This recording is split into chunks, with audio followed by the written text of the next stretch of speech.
तो यहाँ पर अपन इलिप्स पे प्रॉब्लम लेने जा रहे हैं, तो थोड़ी एडवांस प्रॉब्लम करेंगे। तो यहाँ पर अपन को एक इलिप्स दे रखा है, ठीक है।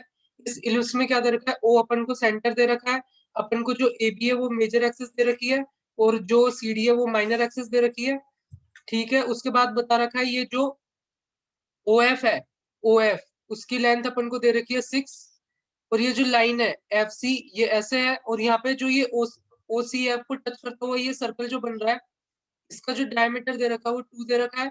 और अपन को बोला है ये ए बी, जो A B multiply by C D का प्रोडक्ट कितना होगा ये अपन से पूछा, तो इसको सोल्व करने का ट्राई करो, फिर इसका सॉल्यूशन देखता है। तो फिर सॉल्यूशन स्टार्ट करता है। तो अपन को क्या दे रखा है, इस सर्कल का जो डायमीटर है वो 2 दे रखा है, तो जो इसकी रेडियस होगी वो 1 हो जाएगी। इसकी रेडियस 1 होगी तो मतलब ये डिस्टेंस और ये डिस्टेंस दोनों रेडियस के बराबर है, तो इसके सेंटर की वैल्यू 1,1 हो जाएगी, सेंटर के कोऑर्डिनेट। तो सेंटर के कोऑर्डिनेट 1,1 हो गए, और इस सी एफ लाइन की इक्वेशन क्या होगी, तो अपन ने जो इंटरसेक्ट फॉर्म पढ़ी होगी लाइन की, X upon A plus Y upon B is equal to 1। तो यहाँ पर ए की जगह तो 6 आ जाएगा, और यहाँ पे बी की जगह बी है, यहाँ से मैंने 6 लिया है दिस। अब यहाँ से अपन क्या करते हैं, 1,1 से परपेंडिकुलर डालते हैं, तो 1,1 से परपेंडिकुलर डालेंगे तो कितना आएगा, लेंथ ऑफ परपेंडिकुलर, ये कोऑर्डिनेट यहाँ पे रख दिया, अंडर रूट ऑफ 1/6 का square plus 1 divided by b square. और ये लेंथ ऑफ परपेंडिकुलर कितनी होगी, तो सिंपल यहाँ पे देखते हैं, ये इसको टच कर रहा है, तो ये जो लेंथ ऑफ परपेंडिकुलर होगी वो रेडियस के बराबर होगी, जो कि अपने पास 1 है। तो यहाँ पर इसको 1 के इक्वेट कर देता है, दोनों तरफ स्क्वायर कर देता है, तो 1 यहाँ पे कितना बचेगा ऊपर सॉल्व करने पर, 1/b माइनस 5/6, तो सॉरी ये 5/6 बचेगा, तो दोनों तरफ स्क्वायर कर देते हैं, तो 1/b square plus 25/36 and minus of 5/3 b is equal to कितना आ जाएगा, 1/36 प्लस 1/b स्क्वायर। तो यहाँ पे ये बी स्क्वायर से बी स्क्वायर कैंसिल हो जाएगा, और यहाँ पर कितना आ जाएगा, 24/36 इज इक्वल टू 5/3b। तो यहाँ पे ये वैल्यू 2/3 हो जाएगी, एंड 3 से 3 कैंसिल हो जाएगा यहाँ पर, और अपने पास b की वैल्यू अपने पास 5/2 आ जाएगी। तो अपने पास b की वैल्यू 5/2 आ गई, और फिर आगे देखते हैं। तो अपन को पता है जो बी स्क्वायर का होता है, ए स्क्वायर 1 माइनस ई स्क्वायर होता है, और अपन ने बी की वैल्यू फाइंड आउट कर ली, तो ए स्क्वायर को कैसे लिख सकते हैं, बी स्क्वायर प्लस ए स्क्वायर ई स्क्वायर। और अपन को जो शुरू में फिगर के शुरू में मैंने बताया था, यहाँ पर एक बार शुरू में चलता है, ये जो मैंने बताया था ओ एफ, ये एफ फोकस है, तो ये ए कोमा 0 इसके कोऑर्डिनेट होंगे। तो ए की वैल्यू अपन को यहाँ से 6 दे रखी है, 6,0 उसके कोऑर्डिनेट दे रखे थे, तो ए की वैल्यू यहाँ पे 6 पुट कर देंगे, बी की वैल्यू 5/2 पुट कर देंगे, तो A square is equal to 25/4 plus 36।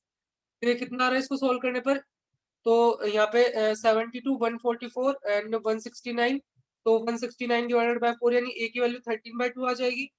अब अपन को इलिप्स में पूछा था, मैं बता देता हूँ इलिप्स, ये ए बी था, ये सी डी था, तो अपन को a B multiply by C D का प्रोडक्ट पूछा था, तो अपन को पता है जो ए बी है वो 2 टाइम्स ए होता है, और जो सी डी है वो 2 टाइम्स बी होता है। तो अपन को 4 मल्टीप्लाई बाय ए बी की वैल्यू पूछी है, तो अपने पास ए की वैल्यू 13/2 आई, बी की वैल्यू यहाँ पे 5/2 आई, तो यहाँ पर ये जो वैल्यू आएगी वो 65 आ जाएगी। तो इस तरीके से इसको सॉल्व कर सकते हैं। तो फिर नेक्स्ट प्रॉब्लम लेते हैं। तो यहाँ पे सेकंड प्रॉब्लम लेते हैं, जो कि तुम्हारी कॉन्सेप्ट यानी तुम्हें कॉन्सेप्ट याद दिलाने के लिए सिंपली यहाँ पे है P I and P I dash, ये क्या है, फिट ऑफ परपेंडिकुलर है, जो कि फोकस से डाला है। इस पे एक इलिप्स की टेंजेंट है टी आई, जिसपे फोकस से एस और एस डैश से फिट ऑफ परपेंडिकुलर डाला गया है, जो कि P I and P I dash है, जहां पर वो इंटरसेक्ट करता है फिट ऑफ परपेंडिकुलर इस टेंजेंट को। और यहाँ पर अपन को बोला है कि 1 to लेकर 10 ऐसी टेंजेंट पर सब पे अपन ने फिट ऑफ परपेंडिकुलर डाला है, तो जो फर्स्ट टेंजेंट है उसके corresponding S P one multiply by S dash P one dash, फिर 2 के कोरस्पॉन्डिंग आई की वैल्यू 2 रख देंगे, तो ऐसी 10 टेंजेंट के ऊपर अपन ने दोनों फोकस से डाला है। तो और पर्टिकुलर टेंजेंट के ऊपर जो डाला, जैसे एस पी वन डैश, इन सब का जो प्रोडक्ट है 1 से लेकर 10 के लिए वो 2560 दे रखा है, तो अपन को सेम ही मेजर एक्सिस की वैल्यू 20 दे रखी है, तो अपन को इसेंट्रिसिटी की वैल्यू फाइंड आउट करनी है। तो इसको सोल्व करने का ट्राई करो, फिर इसका सॉल्यूशन देखता है। तो अपन को पता है कि जो product of length of perpendicular होता है, product of length of perpendicular from foci, upon tangent to the ellipse, वो क्या होता है, बी स्क्वायर होता है। तो मतलब एक सबके लिए बी स्क्वायर आएगा। कोई सी भी टेंजेंट बना दो तो अपने पास 1 से लेके 10 टेंजेंट की, तो ऐसे 10 बार स्क्वायर करूँ तो ये आ जाएगा। इसको इसके इक्वल कर देंगे, यहाँ पे बी स्क्वायर की वैल्यू अपने पास ये आ जाएगी, तो बी की वैल्यू यहाँ से 16 आ जाएगी। तुमने पढ़ा था b square is equal to a square 1 minus e square होता है। बी स्क्वायर की वैल्यू तुमने 16 कर दी, ए की वैल्यू तुमको 20 दे रखी है, या बी स्क्वायर की वैल्यू 16 का स्क्वायर हो जाएगा, बी ए की वैल्यू 20 दे रखी तो 400 हो जाएगा। यहाँ पे 1 माइनस ई स्क्वायर की वैल्यू कितनी आ जाएगी, 144 डिवाइडेड बाय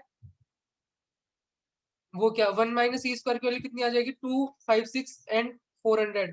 तो ई स्क्वायर की वैल्यू कितनी आ जाएगी, 144 डिवाइडेड बाय 400, यानी कितनी 12 डिवाइडेड बाय 20। ई की वैल्यू आ गई अपने पास, तो ई की वैल्यू कितनी आ गई अपने पास 3/5। तो इस तरीके से इसका सॉल्व कर सकता है। तो सिंपल, तो बस अपन को कॉन्सेप्ट याद होना चाहिए कि product of perpendicular from foci upon tangent b square होता है।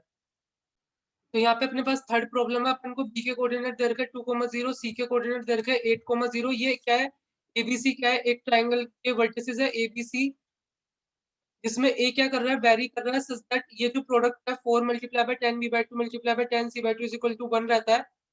तो यहाँ पे अपन को ए का लोकस बताना है बेसिकली। तो इसको सोल्व करने का ट्राई करो, फिर इसका सॉल्यूशन देखते हैं।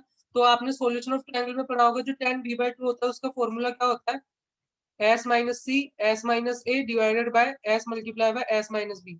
जब एस होता है वो a plus b plus c by 2 होता है, सेमी पेरीमीटर जो अपन निकालते हैं ट्रायंगल के लिए। वैसे ही जो 10 c/2 होता है उसकी वैल्यू यहाँ पे लिख सकते हैं S minus A multiply by S minus B divided by S multiply by S minus C. तो इसको यहाँ पे पुट कर देते हैं। तो यहाँ पे पुट कर देंगे तो यहाँ पर लिख देता हूँ मैं S minus A S minus B S of S minus C, ये वन दे रखा है। तो यहाँ पर क्या क्या कैंसिल होगा, एक एस माइनस बी से एक एस माइनस बी कैंसिल हो गया, एक एस माइनस सी से एस माइनस सी कैंसिल हो गया। तो ऊपर क्या बचा, 4 times of S minus a divided by s is equal to 1।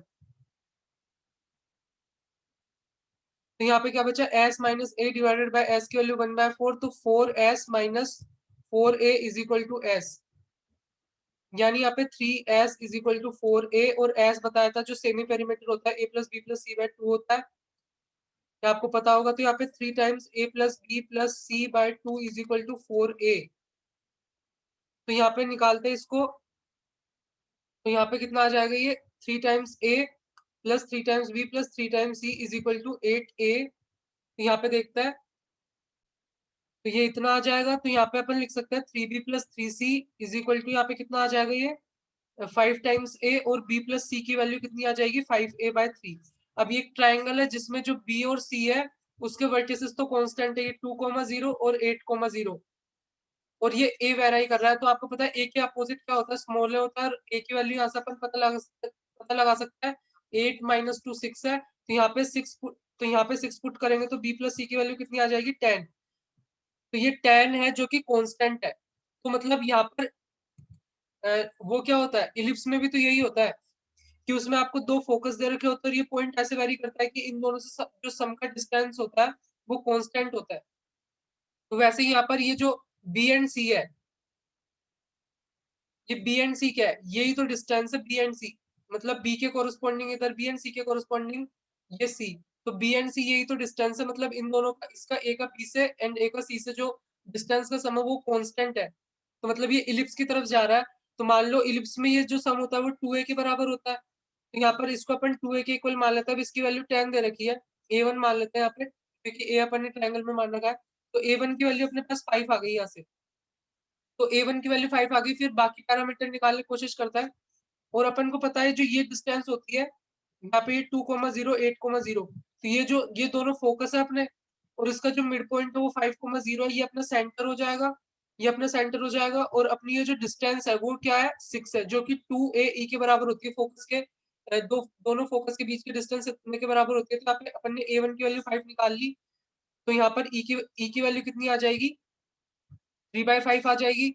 और आपको पता है कि b square is equal to a square 1 minus e square होता है। तो बी स्क्वायर ए की वैल्यू 25 1 माइनस 9/25, तो यहाँ पे बी स्क्वायर की वैल्यू 16 आ जाएगी। तो यहाँ पर अपने इलिप्स की इक्वेशन क्या आ जाएगी, इलिप्स का सेंटर क्या है 5,0, तो x माइनस 5 का whole square plus y minus 0 का होल स्क्वायर, यहाँ पर कितना आएगा 25, जो कि a के कोरस्पॉन्डिंग है। और यहाँ पर कितना आएगा 16 जो कि बी के कॉरेस्पॉन्डिंग होती है। अपने इलिप्स की इक्वेशन आ जाएगी, ये लोकस ऑफ पॉइंट हो जाएगा। तो होप आपको वीडियो अच्छा लगा होगा, फिर नेक्स्ट वीडियो में मिलता है। तब तक के लिए बाय बाय। अगर चैनल को सब्सक्राइब नहीं किया तो कर दीजिए, अगर वीडियो पसंद आए तो लाइक कर दीजिए, फिर मिलते हैं बाद में।